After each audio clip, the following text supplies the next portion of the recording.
हो या हिंदुस्तान हो, कोई डिस्ट्रिक्ट हो, मेरे को तो यहाँ पे चारों तरफ यही दिखाई दे रहा है। इन्होंने बिगाड़ लिया है। अच्छा। अब बिगाड़ेंगे तो इनकी कसकर बजाई होगी। है? हाँ, कसकर बजाई होगी। अच्छा। और भारत देश तैयार है इसके लिए। ये कि जो सबसे इम्पोर्टेंट फैक्टर है जो यंग जनरेशन है, यूथ एक इंडिया का, वो बेरोजगार है बहुत। नमस्कार दर्शकों, मैं पीयूष कुमार सपोर्ट वाणी से स्वागत है आप सभी का। आप सभी को जैसा पता है इस टाइम बांग्लादेश में स्थिति कैसी है, और अभी सिचुएशन जैसे कि आपको पता है उत्तर प्रदेश में भी काफ़ी सही नहीं चल रही है। बहराइच हो, डासना हो या फिर कोई भी और क्षेत्र हो, उत्तर प्रदेश का सिचुएशन सही नहीं है। ऐसे में योगी आदित्यनाथ का काफ़ी ज़्यादा फेमस कह सकते हैं लेटेस्ट बयान आया है कि बांग्लादेश का और इधर जो उत्तर प्रदेश में कई क्षेत्र ऐसे हैं जिनमें क्या नाम मुस्लिम क्षेत्र अपना करते रहते हैं, दोनों का डीएनए सेम ही है। डीएनए सेम के ऊपर हमारे साथ हमारे एक एडवोकेट सर मौजूद है, ये इनसे जानने की कोशिश करें। सर पहले एक बार बताइए, डीएनए का मतलब क्या लग रहा है योगी आदित्यनाथ? डीएनए का योगी आदित्यनाथ जी का तात्पर्य ये है कि प्रवृत्ति और संस्कृति, हाँ और जो उनके मन में जो भाव चल रहा है, हाँ हाँ, देशद्रोही का भाव, हिंदू द्रोही का भाव, हाँ, वो उस बात से संदर्भ रखते हैं। अच्छा। कि बाबर जो आए थे, हाँ खिलजी जो आए थे, हाँ तैमूरलंग जो आए थे, हाँ, और इस औरंगजेब जो आए थे, उन्होंने एक ही काम किया कि हिंदुओं के जितने मठ मंदिर थे उनको तोड़ा, खोदा, लूट मार किया, और इसके पूरी संस्कृति को ध्वस्त करने का जितना प्रयास करना चाहिए था उतना प्रयास करा। उन्होंने पूरा प्रयास किया। और यहाँ की हीरे जवाहरात, सोना चांदी से लेकर जो भी लूट माट काट करना था उन्होंने किया। और मेरा तो एक ही बात का कहना है कि तुमने मंदिर बनाई, तुमने मस्जिद बनाई, मंदिरों को तोड़कर, तुमने मस्जिद बनाई मंदिरों को तोड़कर। क्या मस्जिद नहीं बन सकते थे मंदिर को छोड़कर? बन सकते थे ना, बिल्कुल बन सकते। बिकॉज आप जब तोड़ फाड़ कर पूरी हिंदुस्तान को जो है लूट लिए, पूरे हिंदुस्तान पर अपना आक्रमण कर अपना राज्य सत्ता जमा ली है, हाँ, तो सारी धरती आपके पास थी, आपके अधीन थी। आप जो जहाँ भी चाहते थे वहाँ मस्जिद बना सकते थे और विशाल विशाल मस्जिद बना सकते थे। लेकिन आपके अंदर एक उस तरह का जो है क्रुएलिटी था, एक घृणा थी कि इनके धर्म को, इनकी आस्था को ठेस पहुंचाना है और हिंदुओं के जो है संस्कृति को तहस नहस कर देना है, इनके संस्कृति को तहस नहस कर देना है और इनको लूट मार काट कर यहाँ पर जो है राज्य सत्ता चलाना है। और जो हिंदू है अगर मुसलमान इस्लाम में कन्वर्ट हो जाते हैं तो ठीक है, नहीं होते हैं तो फिर उनके ऊपर जुल्म अत्याचार कर उनकी माँ बेटियों और संपत्ति को जो है खत्म कर देना है। सर कहीं ना कहीं ऐसे नहीं लगता जो डीएनए की बात करी गई है, बांग्लादेश अलग है, हिंदुस्तान से बॉर्डर है बीच में उसका, देखिए ये पहले तो हिंदुस्तान का ही पार्ट था ना, है तो अब अलग ना, अब अलग है। लेकिन सवाल ये है कि ये जो था पाकिस्तान जो अलग हुआ एक आइडियोलॉजिकल डिवीज़न था। 1947 में भारत का जो डिवीज़न किया गया, हाँ, बंटवारा किया गया, तो बंटवारा में क्या था, ये केवल दो धरती का बंटवारा नहीं था कि हम हिंदू हैं तुम मुसलमान हो। तो मुसलमानों ने कहा, हाँ, मुस्लिम लीग बनाकर जिन्ना ने कहा कि हम हिंदुओं के साथ रह नहीं सकते, बिकॉज हमारी संस्कृति, हमारी खान पान, हमारी बोली भाषा और सारा चीज़ अलग है। हाँ, हमारी इबादत, हमारी सारा चीज़ अलग है। हाँ, तो हम आपके साथ नहीं रह सकते, इसीलिए बंटवारा देश का हुआ है तो हमको अलग देश बांट कर दे दीजिए, हम अपना जो है अलग पवित्र देश बनाएंगे, उसका नाम पाकिस्तान। सुनिए, तो उन्होंने एक अलग देश ले लिया। तो ये आइडियोलॉजिकल बंटवारा था धर्म के नाम पर। धर्म क्या है, एक आइडियोलॉजी है ना, एक आस्था है, एक विश्वास है कि हम इस आइडियोलॉजी में बिलीव करते हैं, आप इसी। तो आपने एक आइडियोलॉजिकल ढंग से जो है बांट कर ले लिया, उतने अनुपात में जितना आपका पॉपुलेशन था उस अनुपात में आपने धरती ले लिया, सारी चीज़ ले लिया। लेकिन उसके बाद जो है आप जाते जाते जो है आधे से ज़्यादा लोग आप यहाँ छोड़ गए और उस आइडियोलॉजी को जो आपको पसंद नहीं था फिर आप एक नया बहाना ढूंढ लिए कि मैं तो अपनी मर्जी से रहूँगा जी, मुझे उनके साथ नहीं जाना है। हाँ, तो जब आपको यहाँ की संस्कृति पसंद थी, तो यहाँ के जो हिंदू रीति रिवाज पसंद थे, तब ना आपने कहा कि रहना है। तो फिर freedom चाहिए हमें, हाँ, freedom तो आपको आप तो रह गए, और रहने के बाद जो फिर वही लूट मार काट, और वही जो पहले फिरका प्रस्त जो जिन्ना के टाइम में चला था कि हमको पसंद नहीं है, अच्छा। वो आपने फिर जो है तबाही शुरू कर दिया देश में, भारत में। हाँ, तो ऐसी freedom और कैसे वही तबाही जो वहाँ रोक लिया गया था हिंदुओं को, अच्छा। कि जो हिंदू चाहे यहाँ रह सकते हैं, उनको एक तरफ तो हिंदुस्तान में आप रहकर आगे बढ़ रहे हैं, खुशहाल बन रहे हैं, आपकी सारी जो है बातें को मानी जा रही है। हाँ, आपको दुनिया में सबसे ज़्यादा अगर मुसलमानों को प्रोटेक्शन है, खुशी है, तो केवल वो हिंदुस्तान में। लेकिन जहाँ पर हिंदू छूट गए हैं, हाँ। पाकिस्तान में उनका विभाजन को होकर फिर बांग्लादेश बना, वहाँ पर आप हिंदुओं को जो है त्राहिमाम किए हुए हैं, उनके अधिकारों को छीन रहे हैं, उनके बहन बेटियों को रेप कर रहे हैं, उनको लूट रहे हैं, जबरन जो है उनको जो है आप कन्वर्ट कर रहे हैं इस्लामिक टेररिज्म के तहत। सर, यहाँ पे एक क्वेश्चन डालना चाहूँगा, इस टाइम पे जैसे कि उत्तर प्रदेश में योगी जी का बयान आया है, हाँ, यहाँ से कहीं ना कहीं ऐसा नहीं लगता है कि यहाँ से कुछ ना कुछ अगर ऐसा बयान देगा तो माहौल बिगड़ने की संभावना हो सकती है? कौन सा माहौल, अब इससे ज़्यादा क्या माहौल बिगड़ेगा? जितना माहौल बिगाड़ना था इन्होंने बिगाड़ लिया है। अच्छा। अब बिगाड़ेंगे तो इनकी कसकर बजाई होगी। है? हाँ, कसकर बजाई होगी। अच्छा। और भारत देश तैयार है इसके लिए। ये जो है रहते तो भारत में ही है ना। हाँ, तो तैयार है ना। ये जो नारा दे रहे हैं, ये क्या नाम है इनका, राहुल और अखिलेश और केजरीवाल एंड बला बला बला, अच्छा। कि माहौल खराब हो जाएगा देश का OBC में, सबसे पहले। OBC and all that, you know, कि हम देश में, भारत में भी बांग्लादेश चैप्टर रिपीट हो सकता है। अच्छा, तो हाँ। मैं तो कह रहा हूँ जरा कर कर दिखा। अच्छा। तुमने थोड़ा सा शुरू किया था यहाँ पर संभल में, तो अभी उसका इलाज हो रहा है। अच्छा। और बढ़िया से इलाज होगा, ठोक कर इलाज तो होगा। वहाँ पर तो ये सर संभल का आपने मुद्दा उठाया था, एक्सप्रेशन लेने जाऊँगा, वहाँ पे कह रहे कि पुलिस वाले जबरदस्ती निकलवा रहे हैं नाम, क्या हो ना हो नाम, हाँ। कि इस व्यक्ति का नाम है, नहीं जबरदस्ती निकलवा रहे। पुलिस क्या पागल है क्या? पुलिस को और कोई काम नहीं है क्या? प्रशासन को कोई काम नहीं है कि इन गधों कुत्तों और हाफिज नाफिज लाशिक जैसे लोगों के पीछे पड़ेंगे? अच्छा। देश का विकास है, देश के लिए बहुत सारा काम है। अच्छा। तो पुलिस प्रशासन उसके लिए काम करेगी कि इन लोगों के पीछे पड़ी रहेगी। अब सवाल ये है कि ये जो लोग हैं जिनके दिमाग में सिर्फ नफरती जिहाद बढ़ा हुआ है, हाँ। जिनको मदरसों में सिर्फ बचपन से लेकर जवानी तक नफरत, और दिन में जो 5 टाइम नमाज पढ़ते हैं उसमें सिर्फ नफरत ही अच्छा। सिखाया जा रहा हो कि अच्छा। हमारे अल्लाह के अलावा दुनिया में कोई पूजने लायक नहीं है, सम्मान देने लायक नहीं है। तो अब बचपन लोग जैसा सिखाया जाएगा वैसा सीखेंगे। अच्छा। हाँ, तो मेरा कहना है कि भैया तुम अपनी इबादत करो, अपने सम्मान से रहो। और तुम्हारे कुरान में भी लिखा हुआ है कि जो दूसरे पूजा के स्थल का जो जगह है, समझे, जो दूसरे के जमीन है या सरकारी जमीन है, उस पर मस्जिद अगर बनाया जाता है तो वहाँ पर किया गया जो प्रार्थना है, प्रेयर है, इबादत है, वो कबूल नहीं होता है। वो खुद कहते हैं। मैंने कम से कम 50 मौलानाओं से बात किया। अच्छा। हाँ, वो कहते हैं कि ये तो बिल्कुल गलत है। अगर मंदिर पहले से था और उसको तोड़कर अगर उस पर मस्जिद बना है, कब्रगाह बना है, या फिर कब्रिस्तान बना है, या दरगाह बना है, कुछ भी मुस्लिम कुछ भी, तो वो जो है वहाँ पर इबादत करना वो अल्लाह को कबूल होगा ही नहीं। अच्छा। तो इसमें तो भाई उनको मिल बैठकर खुद सोचना चाहिए।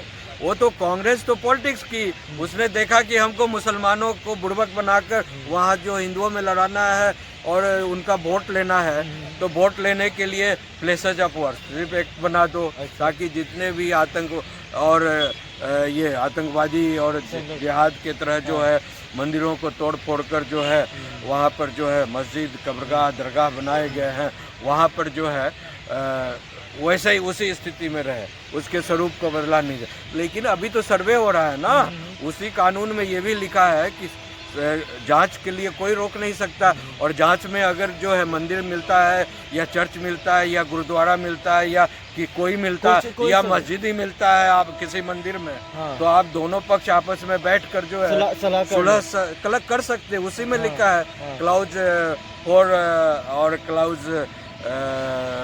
सी में, सब क्लाउज सी में लिखा हुआ है, समझे ना।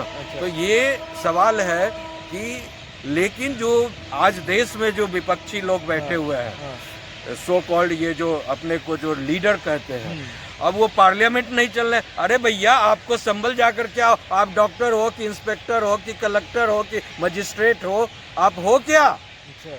आप हो क्या? आपको तो जनता ने जिता कर भेजा है ना, तो जाओ उसके लिए पार्लियामेंट बना है, सारे इशूज को रेज करो, हाँ, और रेज कर कर बताओ कि ये परेशानी है, इसको दूर किया जाए। तो आप जाकर जो है संसद चलने नहीं दे रहे हो। अभी 10 दिन संसद के हो गए हैं और संसद में मात्र जो है 1 घंटा भी बहस नहीं हो पाया है। रोज जो किसी दिन 2 मिनट बहस हो रहा है, किसी दिन 15 मिनट बहस हो रहा है, किसी दिन 20 मिनट बहस हो रहा है, किसी दिन 10 मिनट बहस हो रहा है। और प्रति घंटा जो है करोड़ों रुपया खर्च होता है संसद में। यानी आप देश का नाश कर रहे हो, लोगों के टैक्स से आया हुआ पैसे से जो संसद चल रहा है उसका नाश कर रहे हो। और यहाँ पे एक झुंझुना लगाए हुए हो, अडानी अडवाणी लंड फंड कर। No this is very bad. मैं ये कह रहा हूँ कि ये जो जानवर टाइप के लोग हैं, बहिष्ठी लोग हैं, जो अपने को कहते हैं कि जो मैं देश को सही दिशा में ले जाना चाहता हूँ, तो सही दिशा में तुमको जो बोलना है पार्लियामेंट में बोलो ना। तुमको तो जनता चुनकर भेजी है ना। कि तुम रोड पर हंगामा करोगे, कि वहाँ जाकर वहाँ जहाँ पर दंगा हुआ है वहाँ जाकर और लोगों को उकसाकर दंगा फैलवाओगे। तुम्हारा काम क्या है? मैं यही कह रहा हूँ कि तुम अगर डॉक्टर होते, तुम अगर कलेक्टर होते, तुम इंस्पेक्टर होते, तुम जज होते, तुम कोई ऐसा जो है काम सेवा समाज सेवा का जो नर्स होते, तब आपको जाकर वहाँ सेवा का काम दिया जाता। तुम खाना बनाने वाले होते, कुछ भी तो करते। तुम पॉलिटिक्स है तो समाज सेवा के लिए प्लेटफॉर्म बना हुआ है ना, पॉलिटिकल समाज सेवा के लिए। पॉलिटिकल समाज सेवा के लिए आपको असेंबली बना हुआ है, पार्लियामेंट किस लिए बनाया गया? कि आप जनता की बात को रखिए, दुख दर्द को रखिए और उसको सही दिशा में ले जाइए। तो आपका तो वो व्यू नहीं है।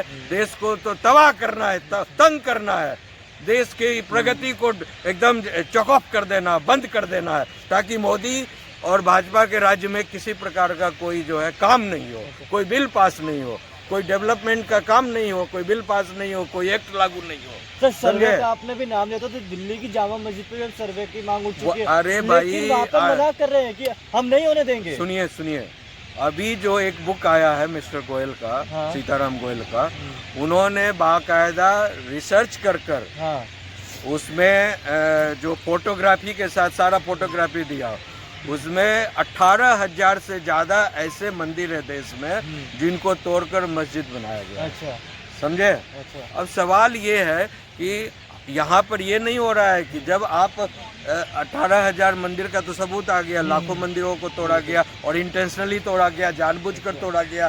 बिकॉज अगर आपको मस्जिद बनानी ही थी तो आपके पास बहुत ज़्यादा ज़मीन था, कहीं भी बढ़िया से बना लेते, लेकिन आपको तो कुछ आता ही नहीं था।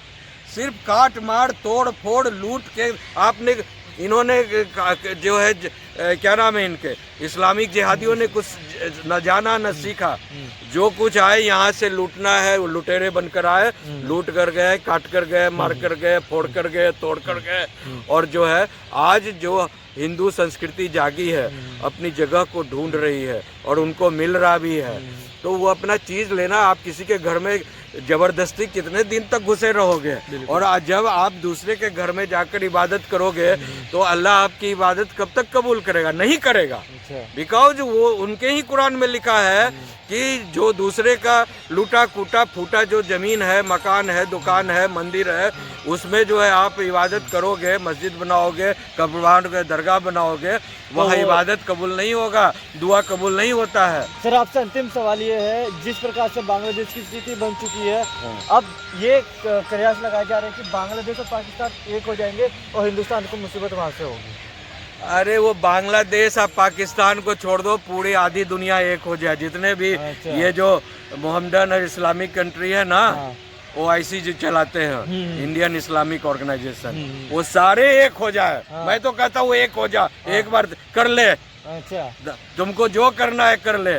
जो पौवा भर का तुम रखा है ना, हाँ। कहता है मैं न्यूक्लियर बम रखता हूँ। अच्छा। यहाँ पौवा से काम नहीं चलता है। हम लोग अच्छा। किलो का किलो, सैकड़ों के, हजारों के, हाँ, किलो का किलो रखे हुए हैं, हजारों की संख्या में। हाँ, मोदी जी हाँ। ने कह भी रखा है कि ये हाँ। दिवाली के लिए थोड़ी ना बचा के रखे हैं। तो हम लोग भी नहीं बचा कर रखे हैं दिवाली और दशहरा के लिए, समझे ये ना। टाइम आने पे फोड़े जाएंगे, लेकिन Hindustan. Obviously tit for tat होगा। अच्छा। तुम जितना बोलते हो उससे ज्यादा हम बोलना, गरजना, चिल्लाना अच्छा। जानते हैं। अच्छा। लेकिन हम लोग हिंदू हैं, मर्यादा में रहते हैं, मर्यादा पुरुषोत्तम। मर्यादा में रहते हैं। और मर्यादा में हम लोग को बचपन से सिखाया जाता है, हाँ। सर्वे भवन्तु सुखिनः सर्वे सन्तु निरामया। सबका कल्याण सोचना है, सबका जो है बेहतर सोचना है, और सभी के लिए इसलिए अच्छा सोचना है। अच्छा सोचना है। इसीलिए जो है हिंदुस्तानियों ने आपको गले लगाया, आपने इतना लूट मार किया, काट किया, उसके बावजूद भी यहाँ पर हर चीज की सुविधा आपको दी गई। अच्छा। हर ढंग से पढ़ाई लिखाई, मेडिकल आज भी दी जा रही है। हाँ। हाँ, आज लेकिन भी आप दी जा रही है। हिंदुस्तान में लेकिन बहिष्कार आप हो जो गया है जिस देश का खाते हो उसी के, उसके खिलाफ बात करते हो। अच्छा। उसी से जन्मा हुआ पाकिस्तान और बांग्लादेश क्या है, हिंदुस्तान का ही तो जन्मा हुआ है। अच्छा। हाँ, आज उसी के खिलाफ फिर कॉन्स्पायरेसी शुरू कर दिए, तो कितना दिन चलेगा? अच्छा। हाँ, और कितना दिन बर्दाश्त करेंगे? अच्छा, नहीं ये चलेगा। यहाँ पे अब हिंदुस्तान में बहिष्कार होने लग गया है, तो वो सही है? बांग्लादेश के ऊपर बहिष्कार हो रहा है कि हम बांग्लादेशी को नहीं आने हमें देंगे? तो कहना ये है कि जो सच्चा मुसलमान है, हाँ। जो सच्चा अल्लाह के जो प्यारे लोग हैं, समझे, दुलारे लोग हैं, हाँ। वो सभी को इस तरह के फिरका परस्त लोगों के खिलाफ एकजुट होकर और इनके खिलाफ आवाज उठानी चाहिए। हिंदुस्तान में भी आवाज उठानी चाहिए, पाकिस्तान में भी आवाज उठानी चाहिए, बांग्लादेश में भी आवाज उठानी चाहिए, और दुनिया के किसी कोने में हाँ। जहां गलत हो रहा है हाँ। उसके खिलाफ आवाज उठानी चाहिए, और एक मुस्त होकर, एकजुट होकर विकास के लिए काम कीजिए, उन्नति प्रगति के लिए काम कीजिए, और भारत देश को दुनिया का सर्वोत्तम राष्ट्र बनाइए। सर, क्या नाम है आपका? मेरा नाम है DK वर्मा और मैं यहाँ पे अपना काम करता हूँ। बताइए आपका सवाल क्या है? सर, एक बार बताइए, जिस प्रकार से बांग्लादेश में इस वक्त स्थिति बनी पड़ी है, क्या कहना चाहेंगे? और उसके बाद अब योगी आदित्यनाथ का भी बयान आ गया है DNA के ऊपर। जी हाँ, जो DNA है, जब भी एक आम आदमी को DNA के बारे में अगर आप पूछेंगे कि DNA क्या होता है, तो सबसे पहले तो ऐसे करके अपना सर खुजाएगा कि यार DNA सुना तो है लेकिन पता नहीं है एग्जैक्टली। और मैं भी पूरा श्योरिटी के साथ कह सकता हूँ, पूरी जिम्मेदारी के साथ कहता हूँ कि आधे से ज़्यादा इवन आपको भी नहीं पता DNA एक्चुअली होता क्या है। एक बहुत मेडिकल टर्म है, बट किसी बहुत जिम्मेदार आदमी से जब ये सुनते हैं DNA, तो गूगल में खंगारते हैं DNA क्या होता है, फुल फॉर्म क्या होता है, इसका मीनिंग क्या होता है।